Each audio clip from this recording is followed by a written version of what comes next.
Hello everyone. ఇవాళ మనతో పాటు ఉన్నారు creative director and political analyst Geetha Krishna garu. వారితో మాట్లాడదాం. Hello sir. Hi. Sir 'Pushpa 2' release దగ్గరకొచ్చేసింది. సో, డైలీ దాని పైన ఇంకా హైప్ వస్తూనే ఉంది. సో, హ్మ్. దాంట్లో కొన్ని హైలైట్ సీన్స్ ఉన్నాయని చెప్పేసి కూడా మనకి న్యూస్‌లో వస్తున్నాయి. హ్మ్. సో, మీ మీ అభిప్రాయం దానిపైన? ఇదే నాకు నీకు కానిపోతే నీకు సెపరేట్ నాకు సెపరేట్ కానీ పెళ్లి డేట్ వచ్చి చెప్పు. పుష్ప డేట్ వచ్చేసిందంటే సరదాగా అంటున్నాను. నాకెవడంటారు కానీ నీకు అనుకోవచ్చు. హ్మ్. సో అదేంటంటే పుష్పలో 2.5 మినిట్స్ సింగిల్ షాట్ తీశారు. అది ఓకే. హైలైట్ అవుద్ది. జాతర ఒకటి బాగా ఖర్చు పెట్టి తీశారు ప్రొడ్యూసర్లు. హ్మ్. ఇవన్నీ రకరకాలుగా చాలా కాలం వింటూ మధ్య మధ్యలో బజ్ పడిపోకుండా Chiranjeevi fans and Pawan Kalyan fans hmm. దీన్ని ఆడినెవరో ఎలాగ ఆడద్దో చూద్దాం. మన వాళ్ళు తమ్ములేను పుష్ప ఆగిపోయింది. ఇటువంటి తమ్ములేని పెడతా ఉంటే హ్మ్. వాళ్ళ వ్యూయర్షిప్ కోసం రకరకాల సోది చేస్తూ మరుగుతూ హ్మ్. ఉంటారు. నిన్న మొన్న నన్ను ఒక అతను రాజమండ్రిలోను నేను ఒక మంచి ఛానల్ పెడదాం ఉన్నాను సార్. అన్నీ రెడీ అయ్యింది. 10 కెమెరాలే కొన్నాను. హ్మ్. ఇక్కడ హైదరాబాద్లో కూడా చేద్దాం అనుకున్నాను అని ఎవరో తెలియదు నాకు. హ్మ్. బ్రేక్ఫాస్ట్ చేసి వెళ్తుంటే మంజీరా సరోవర్లో వచ్చి ఇద్దరు ముగ్గురు వచ్చి 5 నిమిషాలు మాట్లాడుచు మాట్లాడండి అని అంటే లాబీలో కూర్చొని మాట్లాడుతూ హ్మ్. నేను ఏ విధంగా మీకు సహాయపడగలను అనమాట. ఓకే. అదేదో రికార్డెడ్ మెసేజ్ వస్తుంది. హ్మ్.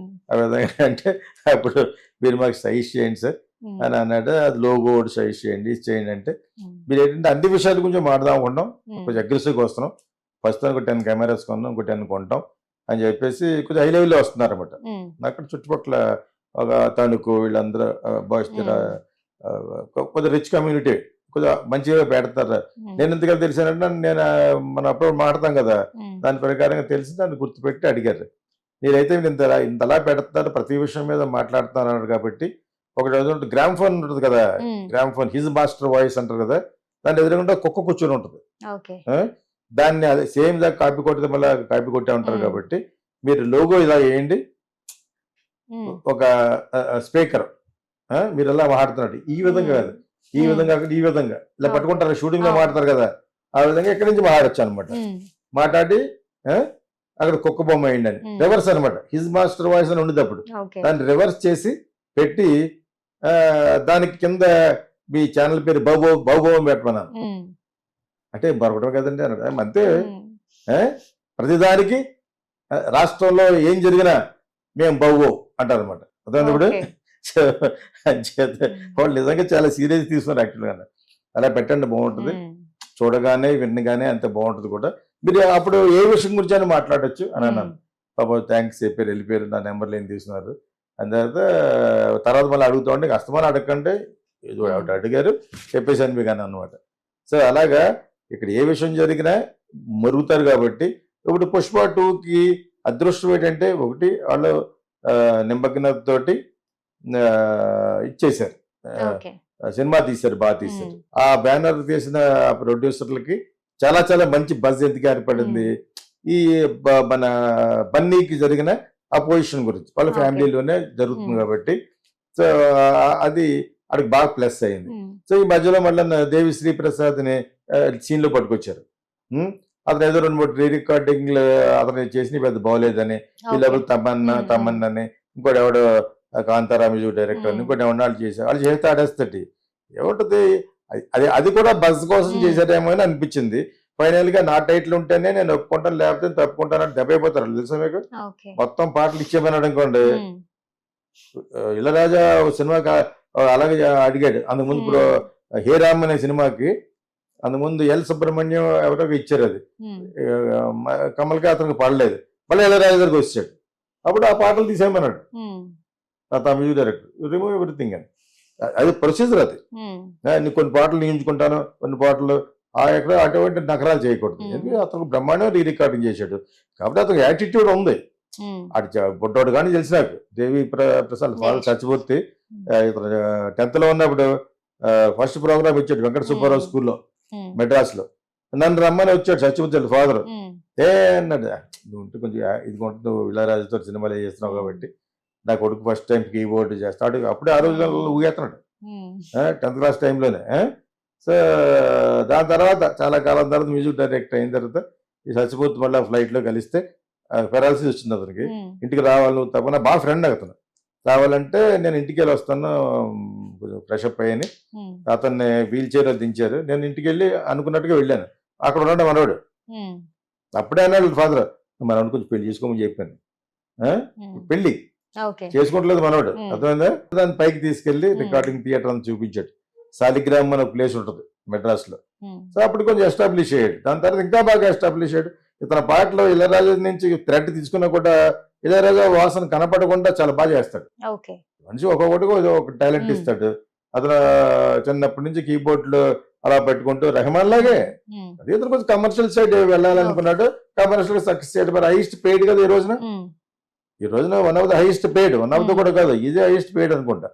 సో అతను చేయలేకపోవడం పుష్ప 1 చేసి రక్తి కట్టించినప్పుడు పుష్ప 2 చేయలేకపోవడం ఇది కూడా ఏదో బస్ కోసం చేసాడేమో అని నాకు అనుమానం.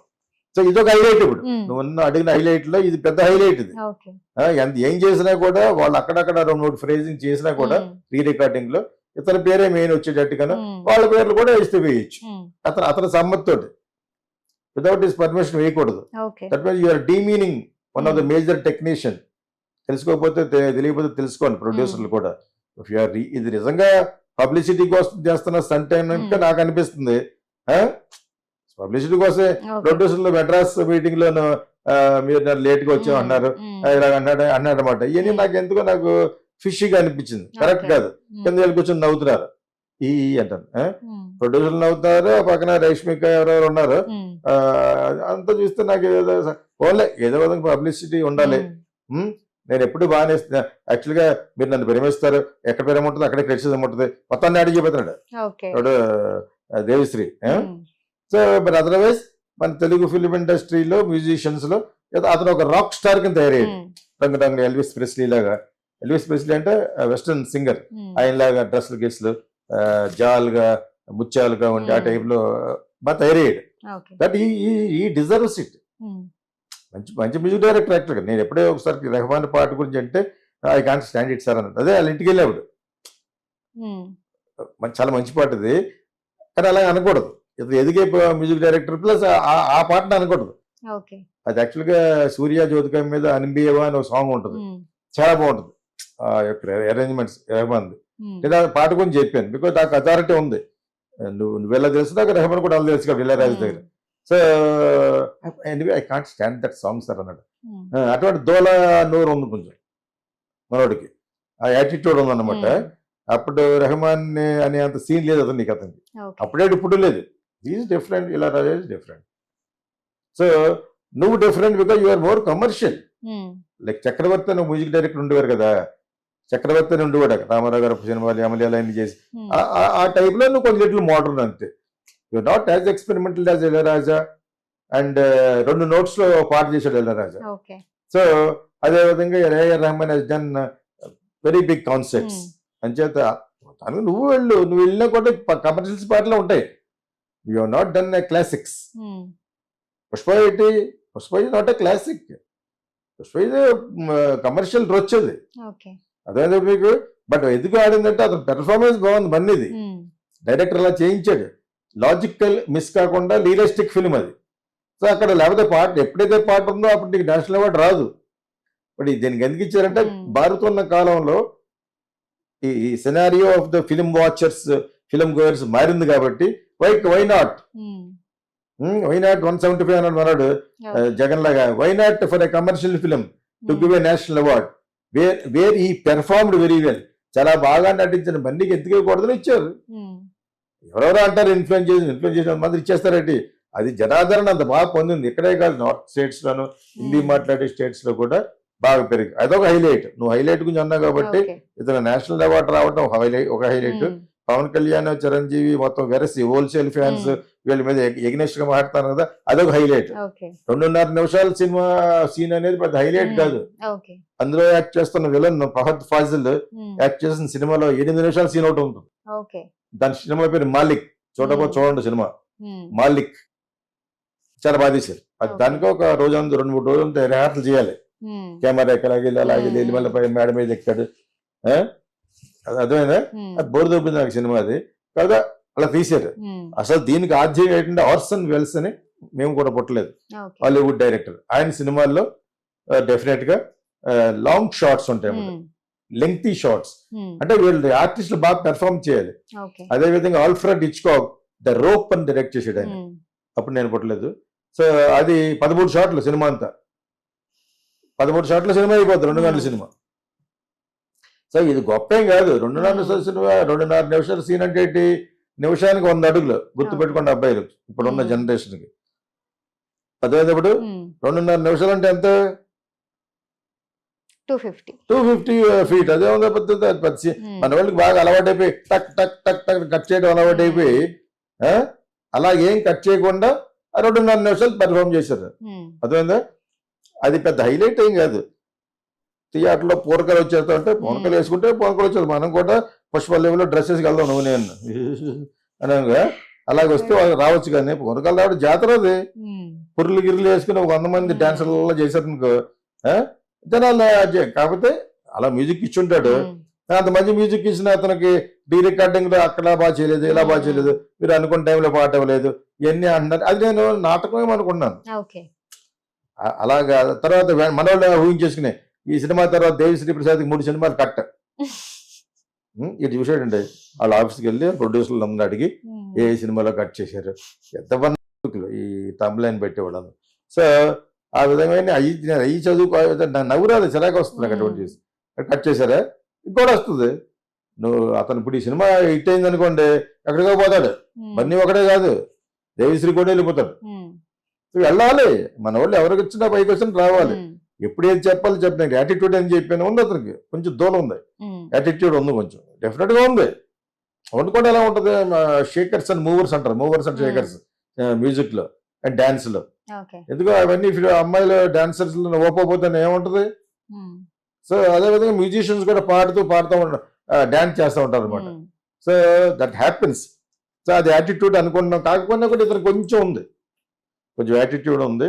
సో వాళ్ళ ఫాదర్కి యాక్చువల్గా చాలా కోపిష్టి, మంచి విషయం ఉన్న రైటర్. సో జాంకే కాస్తున్నాను కదా, ఆ విధంగా సత్యమూర్తికి యాటిట్యూడ్ అన్నవాడే పుడతాడు, మంచి రైటర్ అవుతుంది, ఎక్సలెంట్ రైటర్ అయినా. సో నా బాగా ఫ్రెండ్ కూడా. సో ఇతను ఇది మరి పబ్లిసిటీ కోసం చేశారో స్టంట్ నిజం చేశారు, కానీ ఇది ఒక హైలైట్ సినిమాలో. ఇతను ఇలా స్టేజ్ మీద సార్ ప్రొడ్యూసర్ గారు నా మీద మీరు ప్రేమ ఉండొచ్చు, కానీ అంతే ఎక్కడైతే ప్రేమ ఉంటుందో అక్కడే క్రిటిసిజం ఉంటుంది, ఇవన్నీ తగలాల అన్నాడనమాట లోపల. ఇది కూడా దాని గురించి అనుకుంటున్నాను.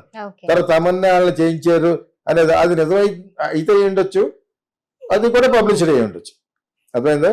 సో ఉన్నా కూడా తప్పే ఉంది. ఇప్పుడు మ్యూజిషియన్స్ అమెరికా నుంచి అక్కడి నుంచి పట్టుకొస్తారు, ఈ బ్లాక్స్ ఉన్న కొంతమంది డ్రమ్స్ లో అట్లా అనమాట. ఆ విధంగా తమన్ని అతన్ని కాంతార మ్యూజిక్ డైరెక్టర్ ని they must have bought and give 1 or 2 phrases. తప్పే ఉంది అందులో. But still Devi Sri music director అలాగే అయిపోతే అది నిజంగా, ఇది నిజంగా నేను అనుకున్నట్టు అంబక్ కాకపోతే దే కెనాట్ డూ ఇట్.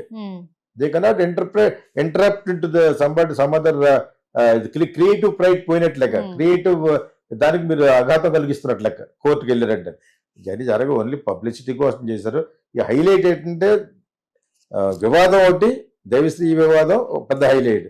ఈ 2.5 నిమిషాలు వివాదం అంటే బోల్డ్ సినిమాలు ఉన్నాయి, దాన్ని వెతుక్కుంటే నేనే తీసుంటాను.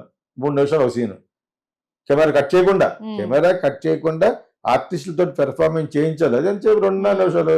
నేను 8 నిమిషాలు చేశారు చెప్తున్నాను కదా మల్లిక్ అనే సినిమాలో. అందులో ఫహద్ ఫాజిలే హీరో. ఆ విధంగా బ్రెజిలియన్ డైరెక్టర్స్ వాళ్ళు చేసిన ఒకటే, కాబట్టి అతను వేరే వేరే ఎక్స్పెరిమెంట్ చేశాడు. సిటీ ఆఫ్ గాడ్స్ డైరెక్టర్, అదేవిధంగా Orson Welles and Alfred Hitchcock. Only 7 shots, 13 shots అనుకుంటా ఎంటైర్. ఇవన్నీ ఉన్నాయి కానీ అది తెలియని వాళ్ళు అవన్నీ చూస్తారని చెప్తున్నాను. ఫిలిం మేకర్స్, కాబోయే ఫిలిం మేకర్స్ కి స్ఫూర్తిగా ఉండాలనే నేను మాట్లాడతాను ఎప్పుడైనా, actually especially screen play directors అనమాట. అండ్ ఆల్సో ఆర్టిస్టులు, వాడు డైరెక్ట్ తీయాలనుకున్న ఆర్టిస్ట్ చేయగలగాలి కదా. చదువు అంతా చదివి అంతకుముందు డ్రామాలో చేసేవారు అలాగా. ఇప్పుడు సినిమాలో చేయాలంటే అదంతా రిహార్సల్ చేయాలి, కెమెరాతో రిహార్సల్ చేయాలి. కట్ చేయకూడదు కదా, మరి కట్ చేయకుండా ఉన్న సీన్నే లెంగ్తీ షార్ట్స్ అంటారు అనమాట. ఇది పెద్ద గొప్ప ఏం కాదు, ఇది కూడా ఒక హైలైట్ గా చెప్తున్నారు ఇలా తీసేమని చెప్పేసి. అదేమో 2.5 నిమిషాలు ఇలా ఈజీగా అయిపోతుంది. అది కానీ 2.5 కాకుండా 25 నిమిషాలు ఇది తప్పితే మనం తప్పుగా చదివేమో 25 minutes ఉండదు. 25 minutes అంటే క్లైమాక్స్ అంతా 25 minutes ఉంటుంది. 2.5 minutes. ఆ 2.5 minutes అనేది గొప్పే కాదు అసలు. థింక్ దేర్ అందులో యాక్చువల్ ఫహద్ ఫాజిల్ సినిమా 8 minutes ఉంది ఒక సినిమా. అర్థమైందా? తెలియని వాళ్ళ కోసం తెలియబరుస్తున్నారు. ఇంకా అదే all classic directors like Orson Welles, Alfred Hitchcock, Brazilian directors, City of Gods, ఇవన్నీ ఎక్స్పెరిమెంటల్ గా తీసిన సినిమాలు. సిటీ ఆఫ్ గాడ్స్ అయితే ఫస్ట్ డిజిటల్ ఫిల్మ్. డిజిటల్ అంటే ఇంక ఇంత మంచి కెమెరాలు కూడా లేవు, రెడ్ వన్ కూడా లేదు, మామూలుగా డిజిటల్ బేటాలో తీశారు. డిజిటల్ బేటా మీద తీసేసిన సినిమా అది. చాలా బాగుంటుంది. కోడ్ల రోడ్ల మీద వెళ్ళటం, దాంతో స్టార్ట్ చేస్తారు సినిమాని. చాలా చాలా ఫేమస్ అది. చిన్న చిన్న కుర్రోళ్ళు క్రిమినల్స్ కి కాల్ చేస్తూ ఉంటారు అనమాట. బ్రెజిలియన్ ఫిల్మ్ అది. One of the best film అది. సో అదే లాజిక్ మిస్ కాకుండా రియలిస్టిక్ గా తీసిన సినిమాలు ఇవన్నీ అనమాట. గురించి మాట్లాడుతున్నాం కాబట్టి ఏం చెప్పాలి, ఇవన్నీ హైలైట్స్ కింద చూపిస్తున్నారు వాళ్ళు. నాకు బాగా హైలైట్ కనిపించింది ఏంటంటే ఈ దేవిశ్రీ వివాదమే. దేవిశ్రీ వివాదమే. అండ్ ఆల్సో జాతర అనేది ఎప్పటి నుంచి చెప్తున్నారు, ప్రొడ్యూసర్లు కూడా చెప్తున్నారు, పోయిన ప్రెస్ మీట్ లో కూడా చెప్పారు. అది చాలా బాగా చేసి ఉంటారు. ఎన్నిసార్లు చెప్తారంటే జాతర అంటే జనరల్ గా బాగుంటుంది, సినిమా ఎగ్జాజరేషన్ ఇంకా బాగుంటుంది. రంగు బాటలో అవి ఇవి పెట్టి ఆ మధ్యలో ఏదో స్టోరీ జరగటం, అంత కాన్స్పిరసీగా చేసి ఉంటారు. డెఫినెట్ అంత టైం ఉంది వాళ్ళకి, అంత బిజినెస్ కూడా అవుతుంది. లేట్ అయ్యే కొద్ది ఆలస్యం అమృత విషయం లాగా, ఆలస్యం అమృత విషయం కాదు, ఆలస్యం అమృతం అయిపోతున్నారు. సో అదే ఆ విధంగా wish all the best to the entire team and also to the entire movie. ఒక్కొక్కళ్ళు మరి ఎంతవరకు నిజం, వాళ్ళకి బాగా లాభం వచ్చింది కాబట్టి ఇచ్చారంటున్నారు. తమ్ములేను ఈ సినిమా పుష్ప 2కి బన్నీకి 300 కోట్లు.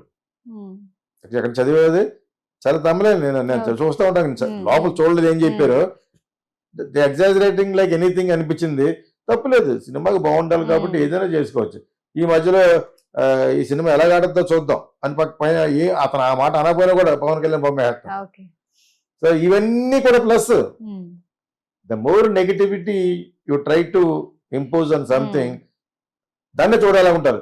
నా సినిమా చూడద్దు, మీరు చిన్నపిల్లలు అసలు చూడొద్దు అని అనుకోండి, ముందు వెళ్ళి దాడే. That is what happened for my movie Kokila. A certificate ఇచ్చారు బాబు, ఏ సర్టిఫికెట్ అంటారు ఆ రోజుల్లో.